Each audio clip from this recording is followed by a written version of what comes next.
பிரிந்த உறவுகள் எல்லாம் ஒண்ணு கூடுவாங்களா சார் இந்த காலகட்டத்துல மேஷராசிக்காரர்கள் கூட? பிரிந்த உறவுகள் ஒன்று சேரக்கூடிய பாக்கியம் இனிமே கட்டாயம் திருமணம் சார்ந்த விஷயங்கள் கை கூடுமா இந்த காலகட்டத்தில்? உறுதியா குரு பயிற்சிக்கு அப்புறம் மேசராசி அன்பர்களுக்கு வரன் தேடுவது சிறப்பு. சொந்த வீடு பிராப்தம் இருக்கா? சொந்த வீடு கட்டுவதற்கான வாய்ப்புகள்? இந்த 2026 சொந்த வீடு கட்டக்கூடிய முதன்மையான ராசியில் முதல் ராசி நம்முடைய மேசராசி. முதன்மையா இருக்க போற மேஷராசிக்காரர்கள் இன்னும் கொஞ்சம் சிறப்பா இருக்கணும்னா எந்த கடவுள் வழிபாடு குரு பெயர்ச்சி காலத்துல சிறப்பா இருக்கு? முருகன் வழிபாடும் சிவன் வழிபாடு சூரிய வழிபாடு இவர்களுடைய வாழ்க்கையில ஏற்றமும் மாற்றமும் நிதர்சனமாக நடக்கும்.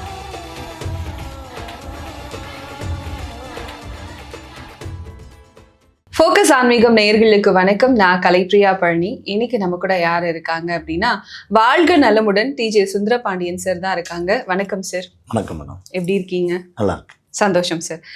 பொதுவாகவே நம்மளோட வாழ்க்கையில நிறைய மாற்றங்கள் நடந்தாலும் அதுக்கு பின்னாடி ஏதாவது ஒரு காரணம் இருக்கும் அப்படின்னு சொல்லுவாங்க. ஆனா அதுக்கு பின்னாடி கிரகங்கள் அப்படிங்கிறது மிகப்பெரிய ரோல் பிளே பண்ணுது. நம்ம வாழ்க்கையில நடக்கிற ஒவ்வொரு நகர்வுகளுக்கும் அந்த கிரகங்கள் ரொம்ப முக்கியமான காரணமா இருக்கு. அதுவும் குரு பகவான் அப்படின்னு சொல்லும் போது அது இன்னுமே நம்ம வாழ்க்கையில ஒரு நல்லது நடக்குதா கெட்டது நடக்குதா அப்படிங்கறத இந்த குரு பகவான் டிசைட் பண்ற இடத்துல இருக்காரு இல்லையா? சோ இப்ப குரு பயிற்சி நடக்க போகுது. ஸோ இந்த குரு பயிற்சி பொதுவா எப்படி இருக்கு சார்? பொதுவாகவே பார்த்தீங்கன்னா நவ கிரகத்தில் சுப கிரகம் குரு பகவான். இப்போ பார்த்தீங்கன்னா ஒவ்வொரு கிரகங்களும் ஒவ்வொரு ராசியை விட்டு கிடக்கும். ஆனால் அந்த குரு பகவான் மட்டும் ஒரு ராசியை விட்டு கடந்து வர்றாருன்னா எல்லாருக்குமே சந்தோஷம். அப்பாடி குரு பயிற்சி வருதப்பா, இனிமேலாவது நம்மளுடைய வாழ்க்கையில் ஒரு மாற்றம் வரும் அப்படிங்கிற எண்ணம் ஆட்டோமேட்டிக்காக வரும். ஏன்னா எதுக்காக அந்த எண்ணம் வருதுன்னா, இப்போ 9 கிரகங்கள் சொல்கிறோம். இந்த 9 கிரகங்களில் 2 கிரகங்கள் நிழல் கிரகங்கள். ராகு பகவானும் கேது பகவானும் அவங்க ஒரு நிழல் கிரகமாகவே ஒரு சர்ப கிரகங்களாகவே கருதப்படுறாங்க. ஸோ மித்த 7 கிரகங்கள் சொல்கிறோம். இந்த 7 கிரகங்களில் பார்த்திங்கன்னா பொதுவாகவே கிரக ரீதியாக பார்க்கும்போது 7 கிரகங்களில் மிக ஒரு சுபர் அப்படின்னா அது நம்ம குரு பகவான் மட்டும்தான். ஸோ இந்த குரு பகவான் மட்டும்தான் முழுமையான சுபராக இருக்கார். அதாவது எல்லாருடைய வாழ்க்கையிலும் மாற்றத்தை கொடுக்கக்கூடிய விஷயம் குரு பகவான் கொடுக்கார். அதனால தான் அவர் கொடுக்கார். ஓகேவா? ஸோ இப்போ இந்த 2026 ஜூன் மாதம் குரு பயிற்சியானது ஒரு மிகப்பெரிய எதிர்பார்ப்பு இருக்குது. என்ன எதிர்பார்ப்பு அப்படின்னா, குரு பகவான் ஒரு ராசியை விட்டு ஒரு ராசியை கடக்க 1 வருடம் எடுத்துக்கிறாரு. ஓகே. சில நேரங்களில் பார்த்திங்கன்னா அதிசாரமாக முன்னாடி போவார், பக்கிரமாக பின்னோக்கி வருவார். ஸோ அதெல்லாம் இருந்தாலும் அவருக்கு அந்த இடத்த விட்டு கடந்து வர்றதுக்கு 1 வருஷம் அப்படின்னு சொல்லுவோம். ஸோ அப்படி இருக்கும்போது இப்போ நம்மளுடைய காலச்சக்கரத்துக்கு 3ஆம் இடத்துல இருக்க குரு பகவான் தற்போது 4ஆம் இடமான காலச்சக்கரத்துக்கு 4ஆம் வீடான கடகராசிக்குள்ள வரும். இந்த கடகராசி என்பது பார்த்திங்கன்னா குரு பகவானுக்கு மிகவும் பிடிச்சமான ராசி. கடகராசி தான் நம்ம குரு உச்சம் அடைகிறார். ஸோ தனக்கு பிடிச்ச வீட்டில் போய் நம்முடைய மக்கள் அனைவருக்கும் மிகப்பெரிய மாற்றத்தை ஒரு மகிழ்ச்சியோடு கொடுக்கக்கூடிய ஒரு அற்புதமான குரு பயிற்சியாக இருக்க போகிறதுனால தான் நம்ம எல்லாருமே இந்த குரு பயிற்சியை ரொம்ப எதிர்பார்க்கும். இது 12 வருடத்துக்கு ஒரு முறை தான் குரு பகவான் ஒரு சுற்று அப்படின்னு சொல்லுவோம் பார்த்தீங்களா? ஸோ ஒரு சுற்று சுற்றி அவர் இப்போ இங்கே உள்ளே வராரு. ஸோ மக்கள் அனைவருக்குமே மாற்றங்களும் ஏற்றங்களும் மகிழ்ச்சியும் சந்தோஷங்களையும் நிலையாக தரக்கூடிய அமைப்பில் குரு பகவான் அள்ளி அள்ளி கொடுக்கக்கூடிய ஒரு வள்ளலாக இருக்க போகிறார் என்பது உண்மை. கண்டிப்பா சார். இப்போ ஒவ்வொரு ராசிகளுக்கும் குரு பயிற்சி என்ன மாதிரியான பலன்களை கொடுக்குதுன்னு பார்க்கலாம் சார். முதல் ராசியான மேஷ ராசி. மேஷ ராசிக்கு இந்த குரு பயிற்சி என்ன மாதிரியான பலன்களை கொடுக்க போகுது சார்? பொதுவாகவே காலச்சக்கரத்துக்கு 4ஆம் வீடான கடகராசிக்குள்ள குரு பகவான் போகிறது அவருக்கு மேசராசிக்காரங்களுக்கு 4ஆம் வீடு. அப்போ 4ஆம் வீட்டில் குரு அமர்ந்து நம்முடைய மேசராசிக்காரங்களுக்கு மிகப்பெரிய மாற்றத்தை மிகப்பெரிய முன்னேற்றத்தை கொடுக்க போகிறார். கிட்டத்தட்ட ஒரு 4-5 வருட காலமாக, குறைஞ்சது 3 வருட காலமாக வாழ்க்கையில் பலவிதமான கஷ்டங்கள் பலவிதமான ஏமாற்றங்களை சந்தித்து சகித்து கொண்டு வாழக்கூடிய நம்முடைய மேசராசிக்காரங்களுக்கு ஃபஸ்ட்டு பெஸ்ட்டான விஷயம்னா ஒரு மிகப்பெரிய ரிலீஃப் கிடைக்கும். மனதளவில் எவ்வளோ தூரம் போராட்டம்னா அது சொல்ல முடியாத அளவுக்கு போராட்டம் இருக்குது. இவங்களுக்கு பார்த்திங்கன்னா இப்போ தான் ஒரு விடுதலை ஆகக்கூடிய தன்மை அப்படின்னு கூட சொல்லலாம். அந்த அளவுக்கு குருபவனுடைய ஒரு குரு பயிற்சியானது நம்முடைய மேசராசிக்காரங்களுக்கு மிகப்பெரிய மாற்றமாக இருக்கும். ஸோ என்னென்ன விஷயங்கள் பண்ணுவார் அப்படின்னா, பொதுவாகவே பார்த்திங்கன்னா நம்முடைய கடக ராசியிலேருந்து குரு பகவான் தன்னுடைய பார்வைகள் மூலமாக நம்முடைய மேசராசிக்காரருக்கு 8ஆம் வீட்டை பார்க்கார். தன்னுடைய 5ஆம் பார்வை மூலமாக மேசராசிக்கு 8ஆம் வீடு விருச்சகத்தை பார்க்கார். அதேபோல் மேசராசிக்கு 10ஆம் வீடான மகர ராசியை பார்க்கார்.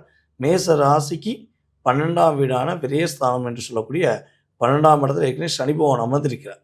ஸோ இந்த சனி பகவானை குரு பகவான் தன்னுடைய 9ஆம் பார்வை மூலமாக பார்த்து மேசராசி நேயர்களுக்கு மிகப்பெரிய ஒரு மன அழுத்தத்திலிருந்து, மன போராட்டத்திலிருந்து, இவங்க மேலே தேவையில்லாத வீண் பழி சுமத்தி இவங்களை கஷ்டப்படுத்தின விஷயங்களிலிருந்து வெளியே வந்து நிம்மதியாக இருக்கக்கூடிய ஒரு வாய்ப்பு பெஸ்ட்டாக செய்கிறாங்கிறது நிதர்சனமான உண்மை. கண்டிப்பா சார். பிரிந்த உறவுகள் எல்லாம் ஒண்ணு கூடுவாங்களா சார் இந்த காலகட்டத்துல மேஷராசிக்காரர்கள் கூட? அதாவது மேசராசிக்காரங்க வந்து பார்த்திங்கன்னா மேன்மையானவர்கள், முதன்மையானவர்கள், அதிக அன்பும் பாசமும் கொண்டவங்க.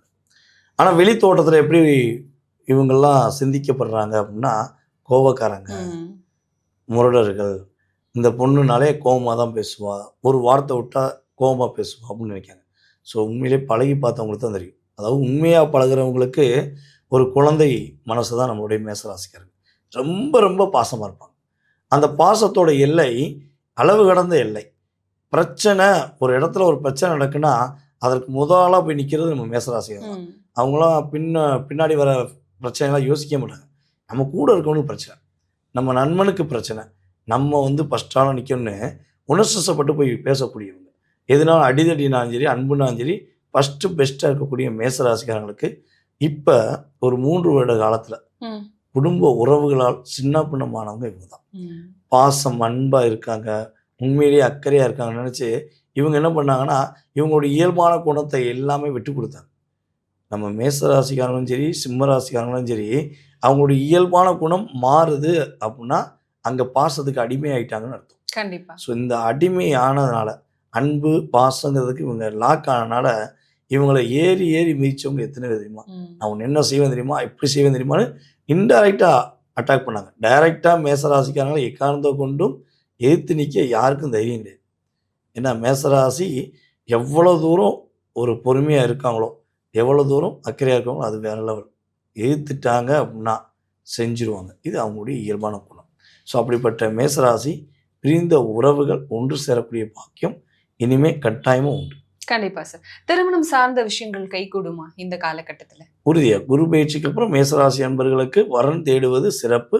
அது ஃபஸ்ட்டு மேரேஜாக இருந்தாலும் சரி, செகண்ட் மேரேஜாக இருந்தாலும் சரி, அவங்க தேடிக்கொண்டிருக்கிற வரன் அவங்களுக்கு அமையக்கூடிய பாக்கியம் கிட்டத்தட்ட வந்து பார்த்திங்கன்னா போன ஒரு 6-7 மாதத்துக்கு முன்னாடிலாம் அவங்க வரன் பார்த்து சில பேருக்குலாம் நிச்சயம் பண்ணி ஓகே பண்ணி கேன்சல் ஆச்சு. ஸோ அந்த நிலையில் இருந்துச்சு. இப்போ அந்த நிலை இல்லாமல் திருமண வாழ்க்கையில் சந்தோஷமாக இருக்கக்கூடிய பாக்கியம் கிரக ரீதியாக உண்டு. கண்டிப்பா சார். சொந்த வீடு பிராப்தம் இருக்கா? சொந்த வீடு கட்டுவதற்கான வாய்ப்புகள் இந்த 2026 சொந்த வீடு கட்டக்கூடிய முதன்மையான ராசியில் முதல் ராசி நம்மளுடைய மேசராசி. பொதுவாகவே வந்து பார்த்திங்கன்னா மேசராசிக்குன்னு சொந்த வீடு தன்னுடைய உழைப்பினால் கட்டின வீடு மட்டும் தான் தான் வீடுன்னு சொல்லுவாங்க. அப்பா அம்மா சொத்து இருக்கலாம், இல்லை மனைவி மூலமாக சொத்து வந்திருக்கலாம், கணவர் மூலமாக சொத்து வந்திருக்கலாம். ஸோ என்னதான் இருந்தாலுங்க நான் உழைச்சிக்கிட்டேனுங்க, என்னுடைய உழைப்பினால் வந்த வீடை மட்டும் தான் சொந்த வீடுன்னு சொல்லுவேன். ஒரே ஒரு லட்சியத்தில் இருக்கக்கூடிய மேசராசிக்காரங்களுக்கு உறுதியாக இந்த வட்டம் சொந்த வீடு கட்டக்கூடிய யோகம், சொந்தமாக இடம் வாங்கி போடக்கூடிய யோகம், சொந்தமாக கார் வாங்கக்கூடிய யோகம்லாம் கட்டாயமாக இருக்குது. கண்டிப்பாக சார். வெளிநாடு போகக்கூடிய யோகம் இருக்கா சார்? அதாவது ஒரு இருப்பு இடத்த விட்டு ஒரு வெளிநாடு வெளிமாநிலம் போகணுன்னா 12ஆம் இடத்துல குரு பார்வை கட்டாயமாகணும். ஸோ அப்படி இருக்கும்போது குரு பகவான் வந்து பார்த்திங்கன்னா தன்னுடைய வீட்டை பார்க்க, அதாவது 12ஆம் வீடுங்கிறது குரு பகவான் வீடு தான். மீன ராசியை அவர் பார்க்குறதுனால மேசராசிக்காரங்க உறுதியாக வெளிநாடு பயணங்கள், வெளி மாநில பயணங்கள் போகக்கூடிய வாய்ப்பு. இது வந்து ஆன்மீக பயணமாக இருக்கலாம், அல்லது வேலை நிமித்தமான பயணமாக இருக்கலாம், அல்லது வந்து பார்த்திங்கன்னா வெளிநாட்டில் வேலைக்காண்டி போய் அங்கேயே செட்டில் ஆகணுங்கிற ஒரு ஆசையும் இருப்பதற்கான வாய்ப்பு சூப்பராக இருக்குது. கண்டிப்பாக சார். இவ்வளோ விஷயங்கள் சூப்பராக இருக்குது, முதன்மையாக இருக்க போகிறாங்கன்னு சொல்லியிருக்கோம். ஸோ முதன்மையாக இருக்க போகிற மேஷராசிக்காரர்கள் இன்னும் கொஞ்சம் சிறப்பாக இருக்கணும்னா எந்த கடவுள் வழிபாடு குரு பேச்சு காலத்தில் சிறப்பாக இருக்கும்? நம்மளுடைய மேசராசிக்காரர்களுக்கு எப்பொழுதுமே வந்து பார்த்திங்கன்னா முருகன் தான். முருகனை சரியான முறையில் அப்பா நீதான்ப்பா எனக்கு உறுதுணை, நீ இல்லாமல் நான் இல்லைப்பான்னு கும்பிடுற மேசராசிக்காரங்க மிகப்பெரிய இக்கட்டான சுச்சுவேஷன் போனாலும், எவ்வளோ துரோகிகள் எவ்வளோ விரோதிகள் இவங்களை படுத்தினாலும் பாதுகாப்பாக முருகனுடைய அருள் மட்டும் நம்மளுடைய மேசராசிக்காரங்களுக்கு கிடச்சிருச்சுன்னா எக்கணமும் வெற்றி பெறக்கூடிய வாய்ப்பு நம்முடைய மேசராசிக்கு உண்டு. ஸோ அப்படி இருக்கும்போது இந்த குரு பயிற்சி காலங்களில் முருகன் வழிபாடும் சிவன் வழிபாடு சூரிய வழிபாடு இவர்களுடைய வாழ்க்கையில் ஏற்றமும் மாற்றமும் நிதர்சனமாக நடக்கும் என்பது உண்மை. குரு பயிற்சி காலகட்டத்துல 12 ராசிகளுமே அவங்க எதிர்பார்த்த விஷயங்கள் எந்த வகையில நடக்கும், என்னென்ன விஷயங்கள் கொஞ்சம் பார்த்து இருக்கணும், எந்தெந்த விஷயங்கள் ரொம்ப சிறப்பா இருக்கு, எந்த கடவுள் வழிபாடு செய்யும் போது வாழ்க்கை ரொம்ப அழகா மாறும்னு சொல்லிட்டு ரொம்ப தெளிவா சொல்லியிருக்கீங்க. ரொம்ப நன்றி சார். ரொம்ப நன்றி.